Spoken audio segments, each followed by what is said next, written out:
भैया, पापा यहाँ बीमार है और आप इधर उधर घूम रहे हो। घर से फिर पैसा लेना है क्या? चाचा जी तोहमत मत लगाइए। मेरे पापा आप जैसे नहीं है। आपके लिए तो पैसा ही सब कुछ है। मैं ग्रेट माउंटेन के मास्टर टेम्पल पर गया था और वहाँ से पापा के लिए दवाई लाया हूँ। उनके लिए दवाई? डॉक्टर रेयान जो हमारे सबसे अच्छे डॉक्टरों में से हैं, वो भी उनका इलाज नहीं कर पा रहे। तो आप क्या कर लेंगे? हम मास्टर से नहीं मिल पाए। ये दवाई तो हमें उस साधु ने दी है जो वहाँ सफाई कर। क्या? झाड़ू मारने वाला साधु? आपकी उससे दवाई लेने की हिम्मत कैसे हुई? आप पापा को मारना चाहते हो क्या? वो एक मास्टर है, ये दवाई जरूर कारगर होगी।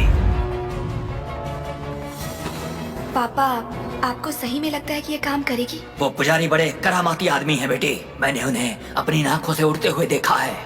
ये दवाई काम करेगी। पापा ये सारी बातें अकेले में कीजिए ना। सबके सामने कहेंगे तो लोग आप पर हंसेंगे। तुम्हें बाद में पता चल जाएगा। भाई साहब, क्या पापा को मारना चाहते हो? मैं उनकी जिंदगी बचाना चाहता हूँ। जॉन्स परिवार का हिस्सा होने के नाते मैं इसकी इजाजत नहीं दे सकता। क्या पता आपकी क्या चाल हो? मैं हरगिज खिलाने नहीं दूंगा। चाचा जी आप पापा के बारे में ऐसे कैसे कह सकते हैं? आपकी निगाह भी तो दौलत पर है। आप भी तो चाल चल सकते हैं। ताऊ जी, अगर आप दादाजी को पुजारी की ये दी हुई दवाई खिलाना चाहते हैं तो शौक से खिलाइए, पर अगर इसने काम नहीं किया तो आप ही इसके जिम्मेदार होंगे। तुम कहना क्या चाहते हो? अगर तुम उन्हें बचा नहीं पाए तो कैथरीन, तुम्हें जेएस ग्रुप के सीईओ की गद्दी छोड़नी पड़ेगी और ताऊ जी आपको परिवार के मास्टर की उपाधि देनी होगी मेरे पापा को। सही कह रहे हो। अगर तुम ये दो शर्तें मान लो तो ही मैं इन्हें दवाई खिलाने दूंगा। बिल्कुल नहीं। हमारा फायदा उठाने की कोशिश मत करो। ठीक है, मैं वादा करता हूँ। पापा वो हमारी फैमिली का कंट्रोल अपने हाथ में लेना चाहते हैं। आपको उनकी चाल में नहीं फंसना चाहिए। मुझे पुजारी जी पर पूरा भरोसा है।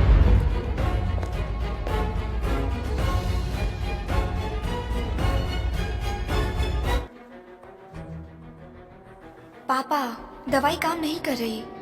केनेथ, घर के मास्टर की पोजीशन मुझे दो अभी क्या अभी। और जेएस ग्रुप के सीईओ की पोजीशन मुझे अभी दो। पापा दादाजी से बहुत प्यार करते हैं। भले ही इस दवाई ने उन्हें ठीक नहीं किया, लेकिन कोई नुकसान भी नहीं किया। कुछ भी मत बोलो।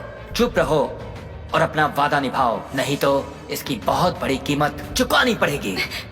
मैंने अपनी आंखों से तलवार के साथ बाबा को उड़ते देखा था। पापा होश में आइए। उस साधु ने पहले ही आपको विज्ञान पर विश्वास करने के लिए कहा। अब आप अपनी बात से पलटना चाहते हो? मुझसे पंगा लेना सही नहीं होगा। ये जियांग फैमिली का कंट्रोल मुझे दो, वरना मैं आप लोगों को कब्र भी नसीब नहीं होने दूंगा। होबर्ट तुम पागल हो गए हो। मैं अपना वादा हमेशा निभाता हूँ। तुम्हें कंट्रोल चाहिए ना, दे दूंगा तुम्हें। पापा आप तो जानते हैं ना कि ये लोग किस तरह के इंसान हैं। अगर आपने इन्हें सारा कंट्रोल दे दिया तो ये हमें बर्बाद कर देंगे। पापा आप ठीक हो गए? ये तो धोखा है। मैंने कहा था ना, वो साधु जी एक महान मास्टर है। वो जो दवाई देंगे वो कारगर होगी। आप ठीक हो गए। साधु की दी हुई दवाई ने आखिरकार काम किया। दादाजी ठीक हो गए हैं। कौन से साधु जी? कौन सी दवाई?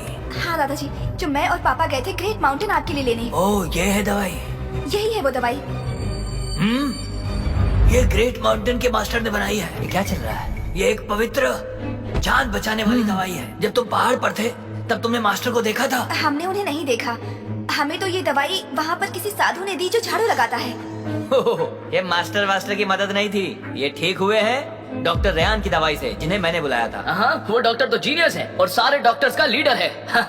ये दवाई लेने के लिए मेरे पापा हजारों किलोमीटर दूर गए थे। वो घुटनों के बल बैठे थे। इसके लिए भीख भी मांगी थी और कह रहे हो डॉक्टर ने ठीक किया। तुम मुझ जैसे पुराने मास्टर की समझदारी की बेइज्जती कर रहे हो। नहीं दादाजी, मुझे पहले ही होश आ गया था। जियांग फैमिली का कंट्रोल चाहते हो तुम दोनों, दफा हो जाओ। शांत हो जाइए पापा। वो बुढ़ा खड़ूस मरा भी नहीं है। चलो कोई बात नहीं, अब जाके मिलता हूँ इसाबेला से। मजा आएगा।